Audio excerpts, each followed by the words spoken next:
In our day-to-day life, there's such limited type of movements we do. And that's why yoga is so important. That's where true vision or the bigger vision comes from. Has to be given energy. How did I do that? There's another tool called the manifestation box. And mind you, these emotions can be good or bad from just a few days ago, even if you're an adult.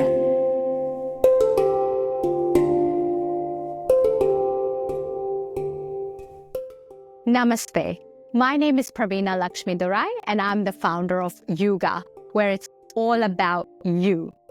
I'm going to help you implement the 3,000-year-old wisdom of yoga and apply it to your everyday life so you can take yoga off the mat into your everyday life. I'm going to share with you today 5 tips on how you can transform your life and make 2025 a year to remember. Point number 1. As we're heading into 2025, most of us have a vision in our head already of what we want to bring into our lives, all the experiences we want, all the kind of people we want to meet or expand our love around. So for that, we need a tool. This is my vision board that I had for last year. Most of us, we pick up things from magazines, cut out little words that really appeal to us. Like I've got here, it's a little things. Or we have visions of places we want to go. Like Bali was on my list. It's a place I've never been. And I was just so attracted to it. And I could vision or had a vision in my head of me lying by the pool with my feet up with a drink in my hand. All of this has to be given energy. How did I do that? There's another tool called the manifestation box. This is not just an ordinary box, but what I did was I wrote all my dreams, desires, goals, visions on a sheet of paper. This gives it energy because it's coming straight from your heart into your hand. And as you write it on a pen and a piece of paper, you're transferring it directly from your heart into a physical piece of paper. Then I used to give this box Reiki every morning, giving it additional energy. And this is what powered my dreams. Every morning I woke up and I saw pictures of Bali. I'd given it energy. And you know what? It actually manifested in my life. At a point where I had no idea how I was going to get there. I had no money saved up, but things just fell into place one after the other. And when I was lying there by the pool with my feet up, I could not believe I had made this happen. It was almost effortless. So that was the vision board.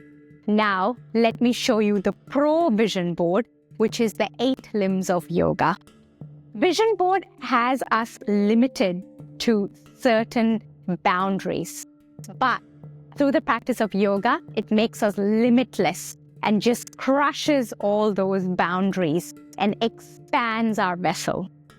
Most of us, when we think of yoga, we go straight to the 3rd limb, which is asanas, or the various postures that we practice. Or we go to pranayama, which is number 4, or we go into the various stages of meditation.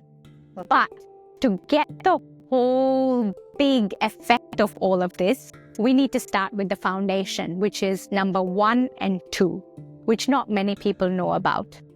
That is the yamas and the niyamas. Yamas are ethics. So the way that we actually incorporate the ethics as outlined by Patanjali, or the habits that we need to integrate into our life to actually expand our vessel and be able to receive the intentions, the intuitions through our 3rd eye chakra, which is connected to our pineal gland. That's where true vision or the bigger vision comes from. So that you're not just restricting yourself to Bali, but you have the capacity to expand to the whole world. Now, we all know that we have a physical body. This is the body that we're all familiar with because it's something that we can easily see and recognize. But did you know that we actually have 7 different kinds of bodies? Another body is the emotional body. Especially between the ages of 7 to 14, we tend to hold on to a lot of the emotions from circumstances that might have affected us back then.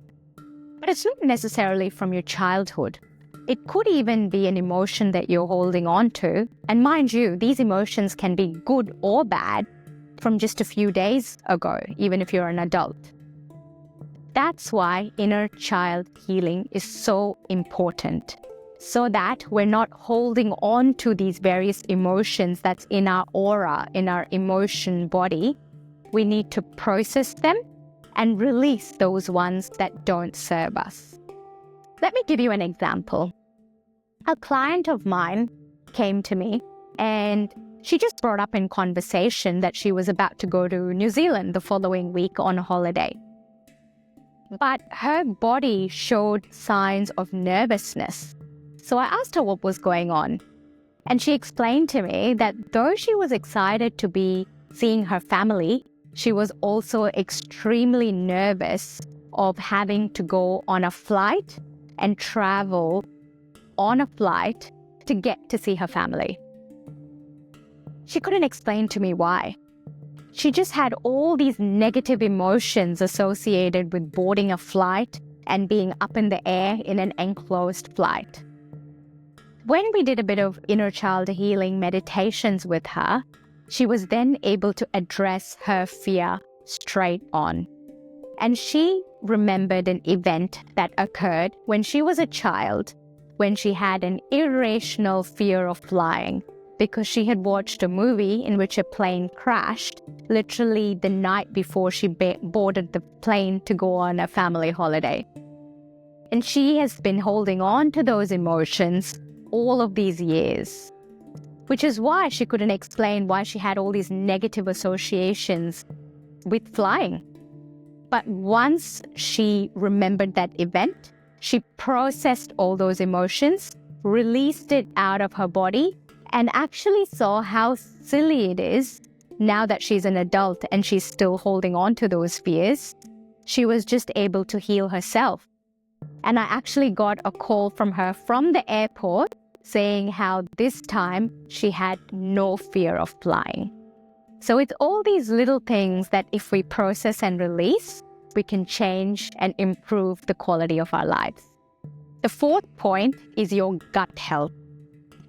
Now, your digestive fire or your Agni is the basis of Ayurveda, which is the sister science to yoga.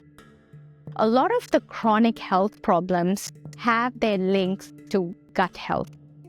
And that's why it's so important to understand how that works.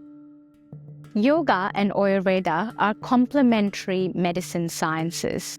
Now, there was a Harvard study that followed around 17,000 people for over a period of a year. And these were people who incorporated holistic practices like Ayurveda and yoga. And what they found out was that by practicing these along with their other practices of diet and exercise, they found that the people who engaged in holistic practices had spent an average of $2,434 less per person per annum in their healthcare. Now, this is such an important point because it shows that Ayurveda and yoga are preventative methods which can drastically improve your overall health. So what is Ayurveda? In Ayurveda, there are 3 different types of body compositions. So based on the main makeup of your body, out of the 5 elements, people have a body composition of either Kapha, which is basically the earth element, Vata, the air element, or Pitta, which is predominantly the fire element. And by understanding what your predominant body composition is, Ayurveda lays out what type of exercises you need to follow, what type of foods and when you should be eating for your body type. And it also shares with you other lifestyle practices which can enhance your overall health, focusing on your gut health, thereby preventing a lot of other diseases.